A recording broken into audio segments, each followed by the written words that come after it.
আসসালামু আলাইকুম সম্মানিত দর্শকবৃন্দ, কেমন আছেন সবাই? আশা করি সবাই ভালো এবং সুস্থ আছেন। সার্বিয়াতে আপনি যদি আসেন তাহলে এখানে আপনি কিভাবে নিজেকে মানিয়ে নিতে পারবেন এবং সার্বিয়াতে আপনি কতটা হাসি খুশি আনন্দে ও সুস্থভাবে থাকতে পারবেন, এই টপিকটা নিয়ে আজকের এই ছোট্ট ভিডিওটি আপনাদের জন্য তৈরি করেছি।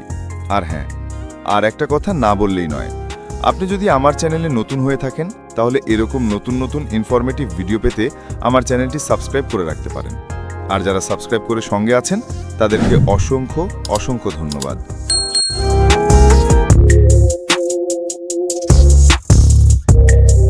তো সম্মানিত ভিউয়ার্স, সার্বিয়াতে আপনি কতটা হাসি খুশি আনন্দে ও সুস্থভাবে থাকতে পারবেন তা নির্ভর করে কয়েকটি বাস্তব বিষয়ের উপর। আমি নিজে তা পুরোটা ব্যাখ্যা করার চেষ্টা করছি, আসুন জেনে নিই। 1. মানসিক শান্তি ও পরিবেশ। সার্বিয়া একটি শান্ত ধীর গতির ও প্রাকৃতিক সৌন্দর্যে ভরপুর দেশ। বড় শহরের বাইরে জীবন খুব শান্ত, মানুষ বন্ধুবৎসল ও অতিথিপরায়ণ।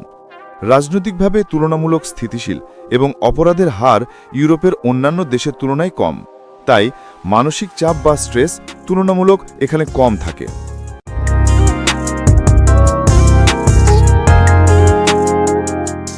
2. জীবনযাত্রার ব্যয়। খাবার, ভাড়া ও পরিবহন ব্যয় পশ্চিম ইউরোপের তুলনায় অনেক কম। কম খরচে ভালো মানের খাবার, কফি ও প্রাকৃতিক খাবার পাওয়া যায়। এতে মানসিক স্বস্তি ও আর্থিক চাপ কম থাকে, যা সুখের অন্যতম উৎস হয়ে উঠতে পারে। 3. আবহাওয়া ও প্রকৃতি। গ্রীষ্মে আরামদায়ক উষ্ণতা, শীতে তুষার, দুই ধরনের অভিজ্ঞতা পাওয়া যায়। পাহাড়, নদী, বিশেষ করে ড্যানিউব রিভার এবং গ্রামের প্রাকৃতিক দৃশ্য মনকে প্রশান্ত করে। যারা প্রকৃতিপ্রেমী বা নীরবতা পছন্দ করেন তাদের জন্য এটি খুব উপযুক্ত।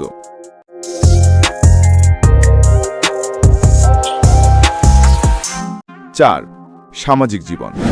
সার্বিয়ানরা পরিবার ও বন্ধুদের সঙ্গে সময় কাটাতে বেশি ভালোবাসে। স্থানীয়রা সহজে বন্ধুত্ব গড়ে তোলে, যদিও প্রথমে ভাষাগত সমস্যা বাধা হয়ে দাঁড়াতে পারে। আপনি স্থানীয় সংস্কৃতি ও উৎসবে মিশে গেলে আপনার একাকিত্ব অতি দ্রুত দূর হয়ে যাবে। 5. শারীরিক সুস্থতা। তাজা খাবার, দৌড়ানো ও হাঁটার উপযোগী রাস্তা, পাহাড়ি ভ্রমণ ও সাইকেল সংস্কৃতি সবই এখানে বিদ্যমান, ফিটনেস বাড়াতে যেটা অনেক সাহায্য করে।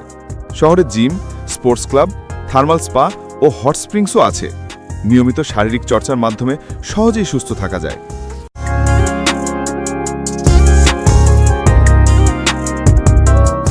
6. চ্যালেঞ্জ, যেটা মাথায় রাখা দরকার। শীতকালে ঠান্ডা একটু কঠিন হতে পারে, আর ইংরেজি সব জায়গায় সবাই বোঝে না, তাই প্রাথমিক সার্বিয়ান ভাষা জানা দরকার। একাকিত্ব বা বিদেশবোধ এই সময় শুরুতে কিছুটা থাকতে পারে, এটা মনে রাখতে হবে। সার্বিয়াতে আপনি চাইলে সন্তুষ্ট, শান্ত ও প্রাণবন্ত জীবন কাটাতে পারবেন যদি আপনি প্রকৃতিকে ভালোবাসেন, মানুষজনের সঙ্গে যোগাযোগ রাখতে পারেন এবং নিজের লক্ষ্য ধরে রাখেন।